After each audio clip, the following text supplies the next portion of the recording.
Tere, armas vaba eestlane! Selle väikse videoga ma tahan rääkida natukene, mis asi see Vaba Eesti on ja mis asi see Vaba Eesti Liit on. Et Vaba Eesti on vabade rahvaste, vabade inimeste ühendus ja tegelikult ei ole seal sellist nagu suurt juhti või liidrit. See juht või liider on rahvas ise. Ja selle Vaba Eesti Liidu eesmärk on ehitada üles uus elukorralduslik ühiskond. Ehk siis me koos loome selle otsast peale, sest et nagu te olete aru saanud, et need mitusada aastat, mis on seda maailma juhitud, kõik need reeglid, seadused, regulatsioonid, direktiivid, mingid eliidid, räägitakse mingisugustest vabamüürlastest, illuminaatist ja nii edasi.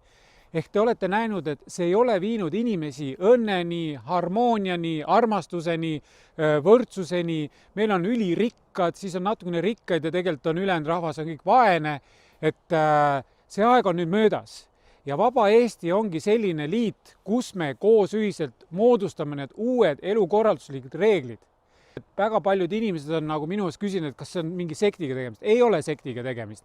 Et see on täiesti vabade hingede, vabade inimeste ühendus ja me teeme töötubasid, harime üksteist ja loomegi seda uut harmoonilist elukeskkonda, kus ei ole ei poliitikat, juriidikat, keerulisi direktiivi, seadusi. Me lihtsalt elame vabalt südametunnistuse järgi ja meie sõnal on jõud ja me võtame vastutuse kõik ja meil ei ole vaja luua seal mingid OÜ-sid, MTÜ-sid, FIE-sid, aktsiaseltse, sest et inimesed vastutavad ise oma tegude, sõnade ja mõtete eest.